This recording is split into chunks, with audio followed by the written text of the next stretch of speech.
pursuing the inner self, stirs pots within us, stirs caverns and depths and needs and emotional patterns and psychic patterns, spiritual patterns, mystical patterns that people before did not encounter. Mystics did. Mystics did. They knew all about, they knew so much about that. That's why I love the work of Teresa of Avila, even in her 16th century language. She was identifying what she called the mansions of the soul.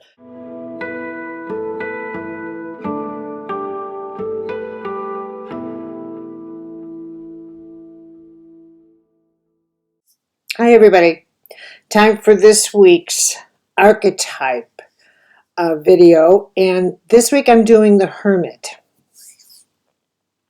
And I think, well, the Hermit's one of my favorite archetypes, but partly the reason is because I think it needs to be modernized.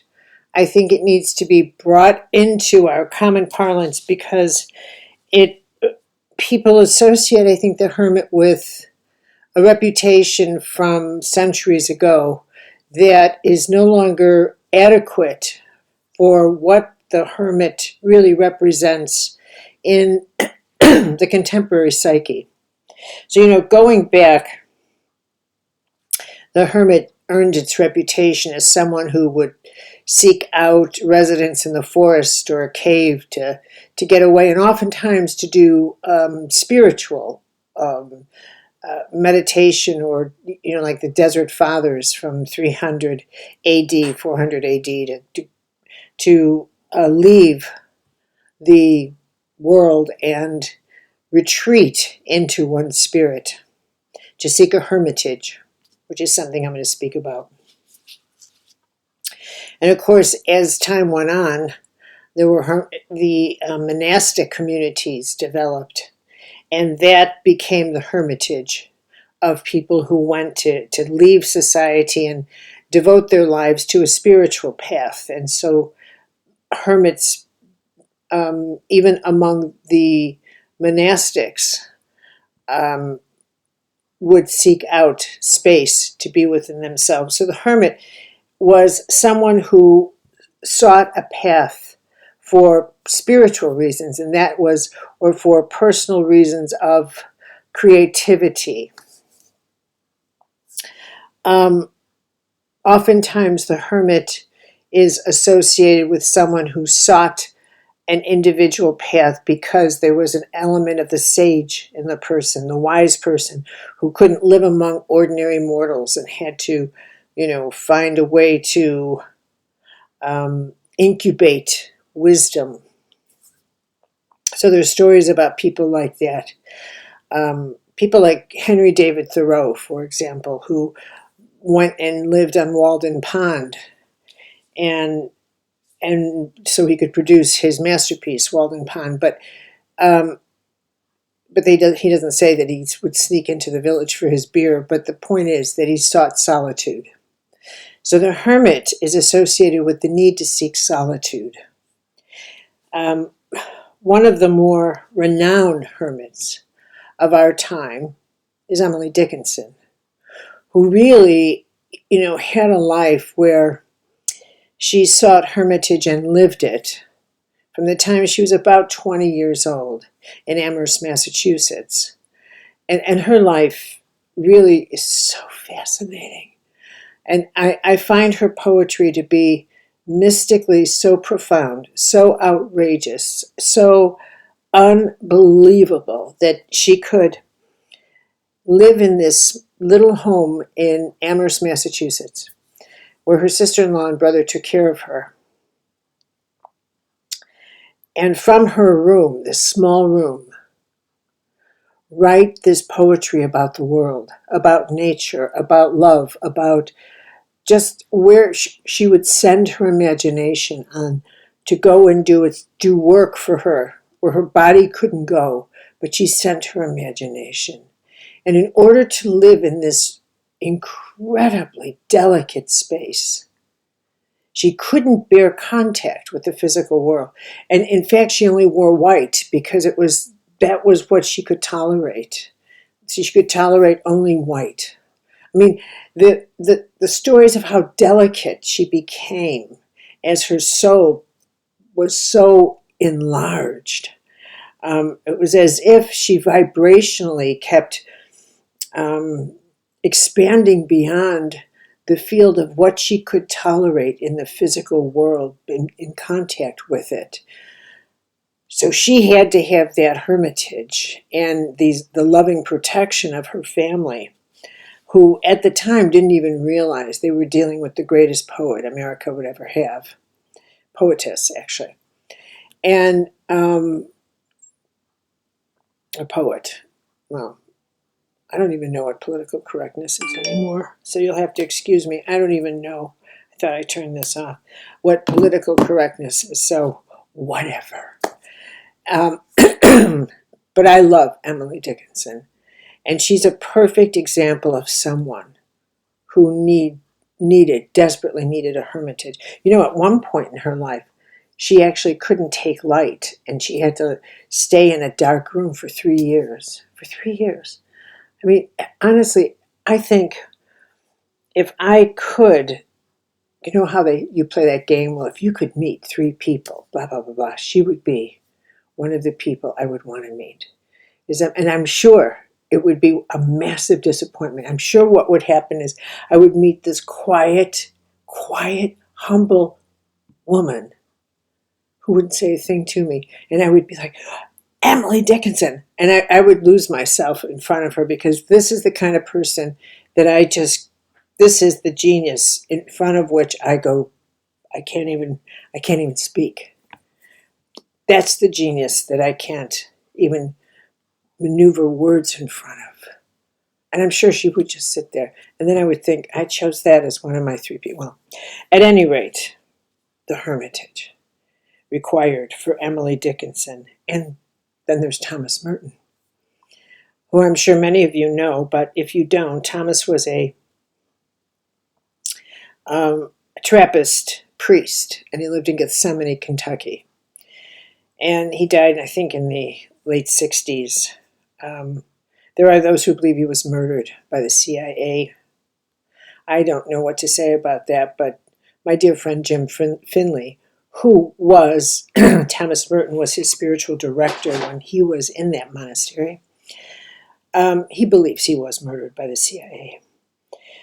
Merton was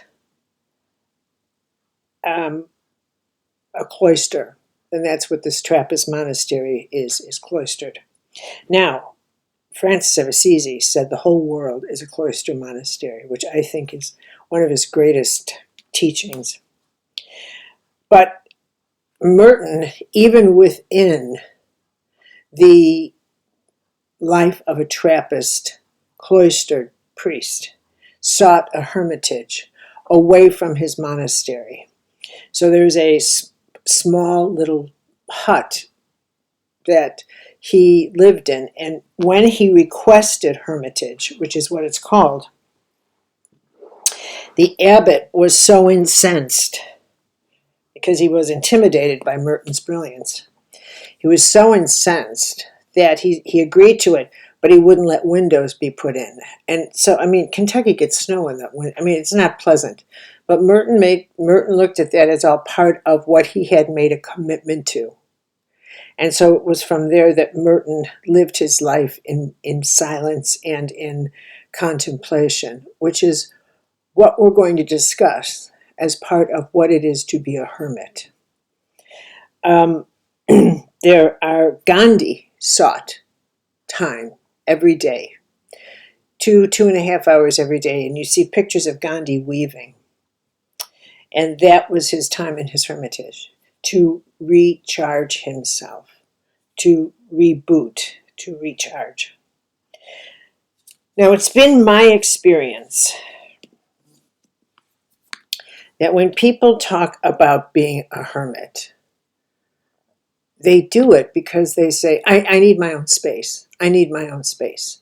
So I'm a hermit. I need my own space. I need to be alone. And there's always kind of a chip about it. I mean, I have rarely met a person who said, I'm a hermit because there's a part of me that seeks hermitage because this is what I require. I require a hermitage. My home is my hermitage.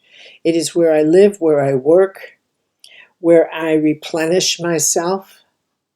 And I seek this not because I'm angry at the world, not because I don't like the world, not because the world exhausts me, not for any of those reasons. It's because of who I am. It's because of the way I am. It's because of what I recognized early on that I need to sustain myself. I need my hermitage.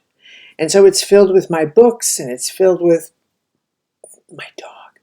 And it's filled with, I designed it to nurture myself and people who come in here. But I also knew that if I was to sustain the kind of life I wanted to teach, to write, to be, to pray, that I needed a hermitage. And I needed a place where I knew that after being on the road, after teaching, after working, I had to have a place for myself that was not full of chaos. I could never come home to chaos. It was not from the time I was a child. I knew I could never reside in chaos. Not allowed, not permitted. No, that was the big no. And so that is the hermit in me. And it's not because I've got to get away from people. No, it's because I cannot reside in sound. I can't reside in sound. My home is usually silent unless I'm watching the news, which I do in the evening or in the morning, and that's it. I don't play music during the day. It really is a hermitage. Right. So my point in saying this is this. The kind of people we are today, we are very different. Obviously, every generation is different than the generation before. We can make that argument. But no, if we look at how we have exponentially evolved from the 60s, 70s, 80s, from the people before then to who we are.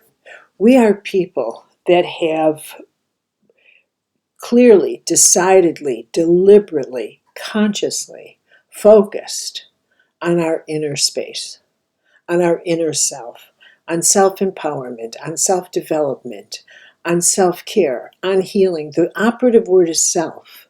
Prior to the 60s, self went with selfish. And now we've taken that word. We have the inner self and self-improvement, self-empowerment. The self means something totally different. Totally different.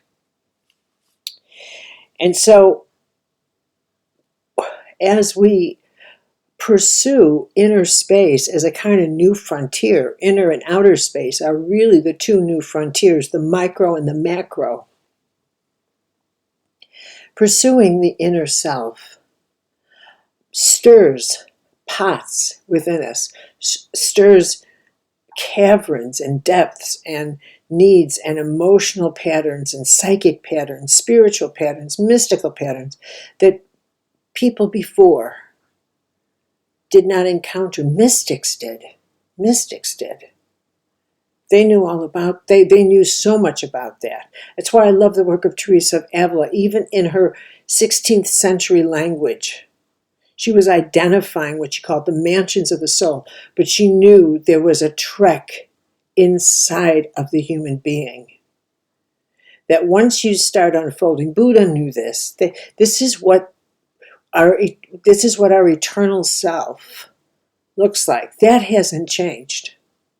But what has changed is the world in which we take the trek and how we think about the world and the values we have from the outside when we start the trek on the inside. And the values we have on the outside do not support the trek in the same way that they once did, with environments, with languages, with the nature of God that was very close to people many centuries ago, and it is not today. So now when we start the trek, it's usually started because of a trauma, because of healing, not because of the recognition that that the need for contemplation is simply a need for contemplation. That in order for me to know what kind of choice I want to make, I got to think about that. I can't make decisions on important subjects without reflection, without contemplation, without thinking about what happens as a consequence of this choice. I need time alone to silence the voices talking to me so I can really think about what's pulling me, what's the shadow inside of me saying, what's the light inside of me saying, what are my fears, what are my fears telling me to do, what is guidance telling me to do.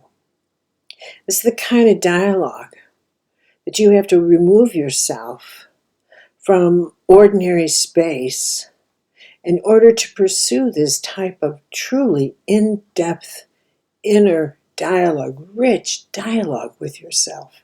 You have to kind of go into your hermitage. Your hermitage. Now,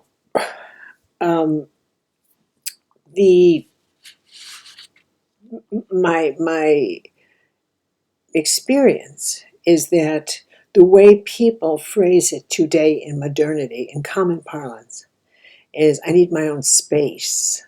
I need my own space.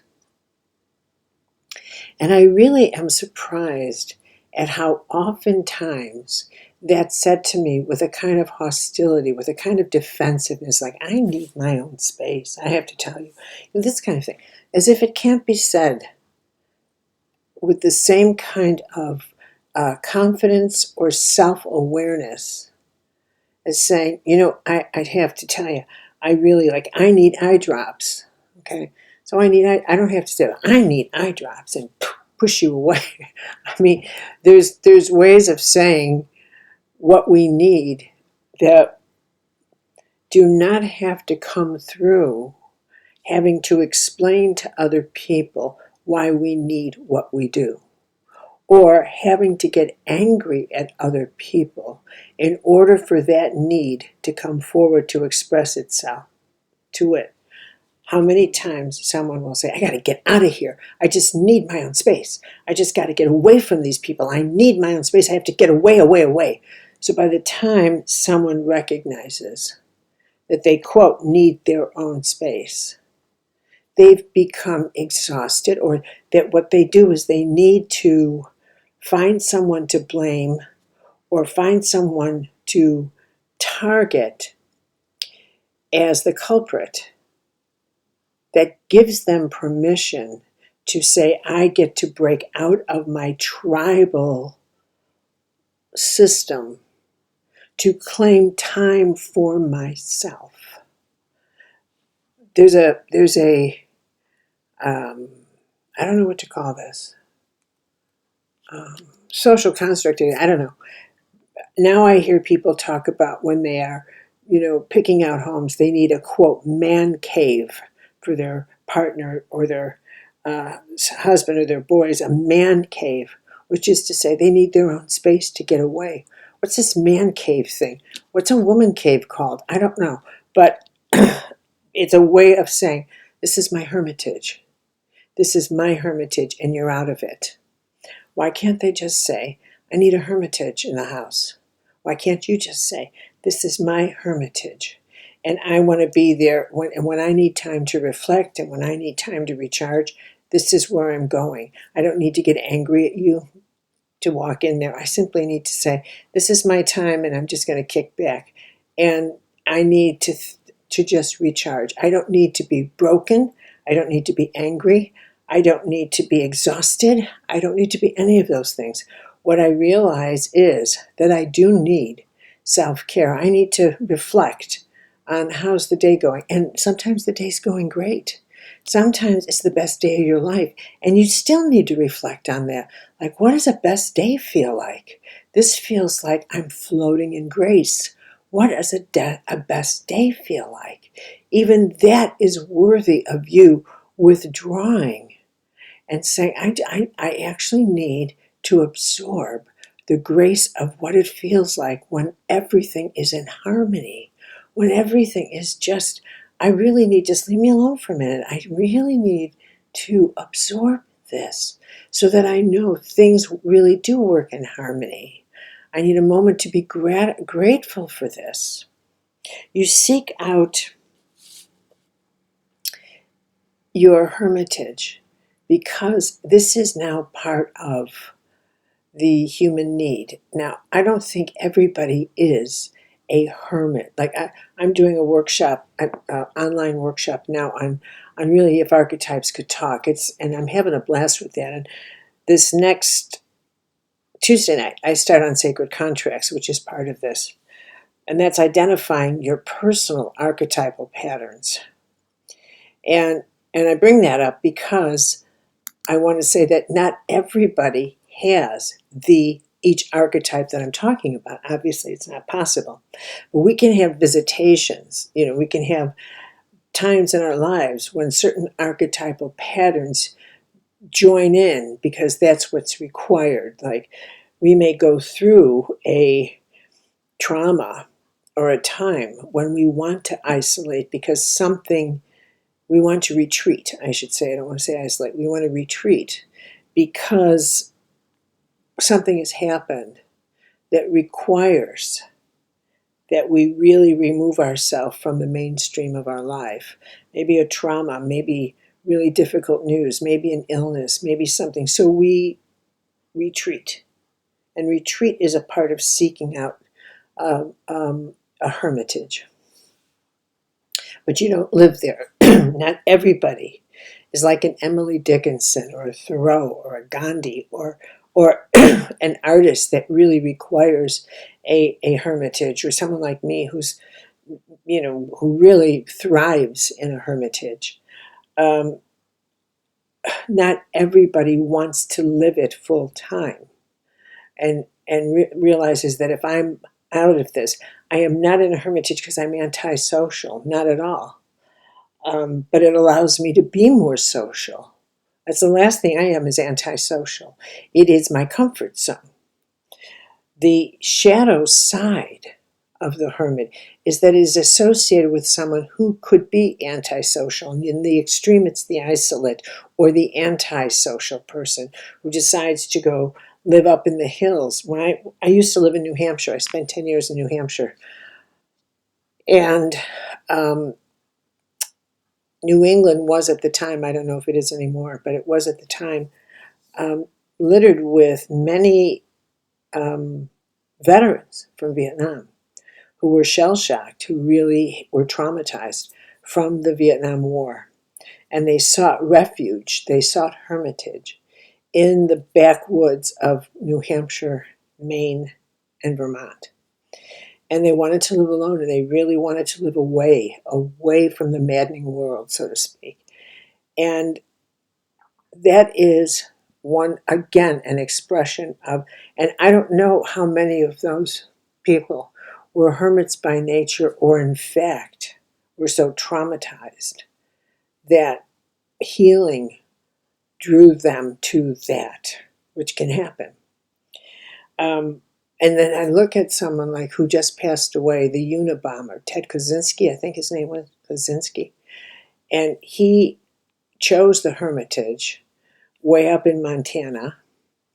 And he was antisocial. And he did see society in a certain way.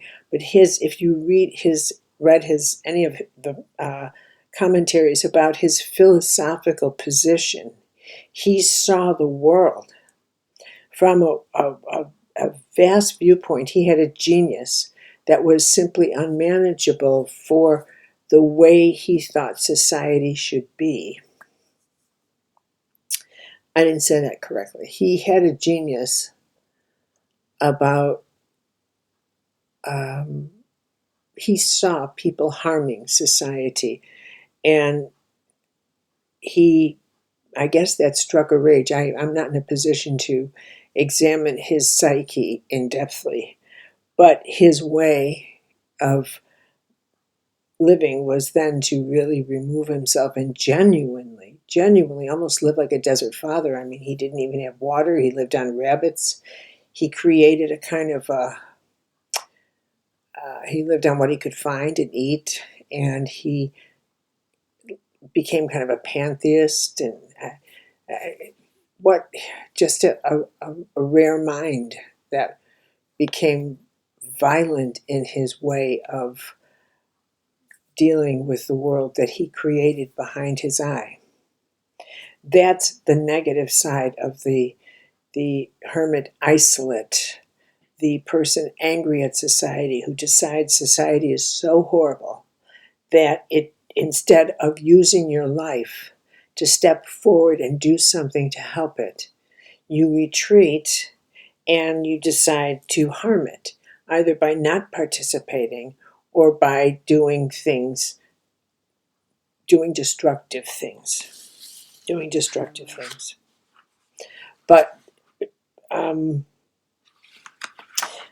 I do think that because we live now in a world that directs us inward, to think about the quality of choices we make, to realize that our choices are power, that every word we use is packed with the universe, that every word we use sets creation in motion,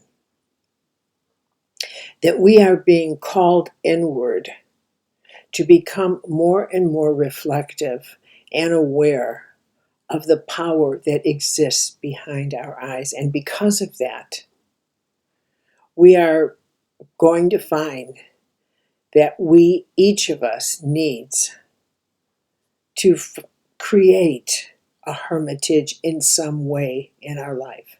Either, to think of a few minutes that you take each day as a reflection of saying, I wonder where my power is. How have I used my power? I wonder am I all here? Is my power fully present? Is my power all within me, or have I hemorrhaged someplace today? You have to track yourself in a way that you never did before, because we're becoming aware of ourselves as systems of power. And that awareness requires that we caretake our system of power. And that requires that we do that in the same way that you set aside time to exercise your body. You have to set aside time to reflect on where your power is, so that you don't end up being someone who says, I've got to take my power back from that person, and I'm just exhausted. And you don't respond to your power when you realize it is gone and expended, and then you have to use anger and blame and that type of thing as a way to finally say, I just need my space. You have to start working your life with the acknowledgement that what I need is time to caretake my non-physical world with the same consciousness that I caretake my physical world. And that is how you manage your power. And to that, I will end this on saying that knowing that you really do need what we could call hermitage time and a hermitage practice, you have to also be willing to give that to the people you live with, to recognize when they need this, to be able to say to someone, I think you need some time alone. I think you need to get into the practice of recharging yourself, of figuring out why you make the choices you do, of really managing your own power better. And in order to do that, you have to begin the practice of saying, why did I make the choice I do? Why am I making the choices I'm making? And how they're draining me. They're not recharging me. Why am I making choices from fear? And if so, I've got to stop that. How am I going to stop that? This is the type of inner discussion that you have in a hermitage. You have it in a hermitage because you have to have it with yourself. And you have to go deep in yourself and into your blood and bones to actually feel where you're losing power. Your biography is your biology, where you're losing power, how fast you're losing it, and why. And sometimes you need to really think, I have to really pray on this. I have to really pray on this. I have to really, I have to find some courage to make some very different decisions. This is what comes out of having the practice of hermitage, of having the practice of realizing your energetic, your soul system is as significant as your physical body, and food does not nourish this. Food does not replenish your soul. Oddly enough, your soul can replenish your body, but your body can't replenish your soul. Not possible. So that's a lot to say. I could go on and on. I mean, I actually could do a wonderful workshop on entering your hermitage, really living life in the hermitage, getting your life as a hermitage. It's a really rich thought, isn't it? Okay, well, that's all for today, though, and thank you.